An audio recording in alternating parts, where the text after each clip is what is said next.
Hi mga langga, good morning. Good morning everyone.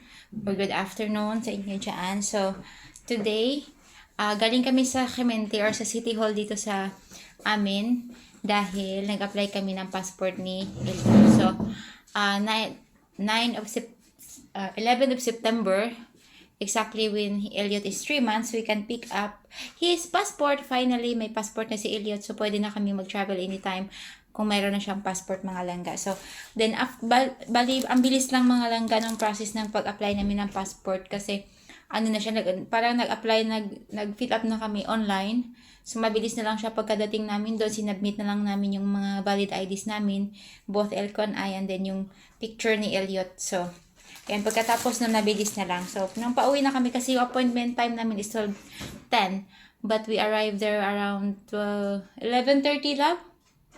We are early, and then since we are, even if we are early, they already entertain us. So, at saka pagkatapos nun mga langga, may nakita kong store doon. Yung store na ang pangalan ay, what's the name of the store, love? Vibra. Ayan, nakita ko yung store na Vibra. Sabi ko, ano yan, love? Ano yung store na yan? To sabi ni Labidudo, clothing and everything. So, I said, okay, let's go. So, yun, may nabili kami, tayo mga langga. Shopping haul from Vibra. So, first item mga langga, ito. Coffee. What's this called in Dutch? Theeduk ito. Theeduk. Maganda siya mga langga, 100% cotton. So, bali, ang binili namin 4. Bali, ito yung Theeduk. Pang ano to mga langga? Pangpuna sa mga dishes. Yan, pampatuyo ba? We only get, 4. So, ito mga langga, 4. Theeduk. Kumbaga, pangpatuyo ng mga dishes, sa patuyo ng mga plato na hinugasan. So, yan, 3 yung binili namin. Mura lang yung store na yun mga langga. Tsaka nag-sale din kasi sila. And then, finally, nakakita na kami ng panyo for Elko. So, 2 lang sana yung kukunin niya. Pero sabi ko, kunin na niya yung 3. Ayan.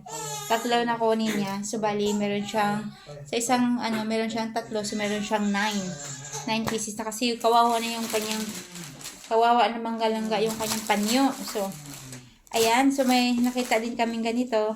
So, yan, si Papa Elko ang nag-shopping nito. Siya namili ito. Actually, yung size nito mga langga, malaki 74. Pero sabi ni Labidudo, okay lang daw. Tapos ito. Ayan. Si Labidudo ang namili nito mga langga para sa anak niya. Ayan, and then this one. They didn't remove the hanger, labo? Free hanger. Okay, free hanger. So, this one. Ito gusto ni Elko to kasi iba-ibang mga faces ng animals. So, facial expression at saka ito. Animals. Si Papa Elko mahilig siya sa mga animals. So, nature and animals. So, yan yung mga nabili namin. At saka plus, ito. Tinuro niya kasi ito gel type. Sabi niya girl. Sabi ko, okay. Then, this is good for my studies in Dutch. Different colors. So, yun lang ang aming shopping for today mga langga. And then, passport application check. So, we're going to pick it up na lang after the 11th of September, after his birth month. So, yun lang muna for the mga langga. Don't forget to be kind and have faith in God. Bye! God bless us all. Hi mga langga, good afternoon. Ayan, nandito kami sa village center namin. Ayan, galing, here's my Labidudo and we are eating lumpia for snacks. Ayan, dito lang kami naupo mga langga. So, galing ako sa store mga langga kung saan ako nag-work to follow up dun sa application namin for extended maternity leave and also to inform them that I can work next, not this upcoming week but next week. But to my surprise, I was given the extension for my maternity leave until September 26. So, we're happy because I can spend more time with my baby Dudu.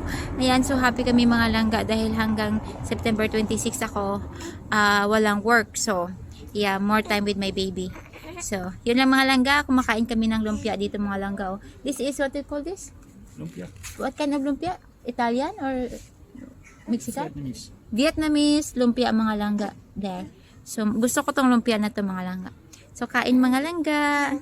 Bye, Bikan. I'm just so happy. Bye.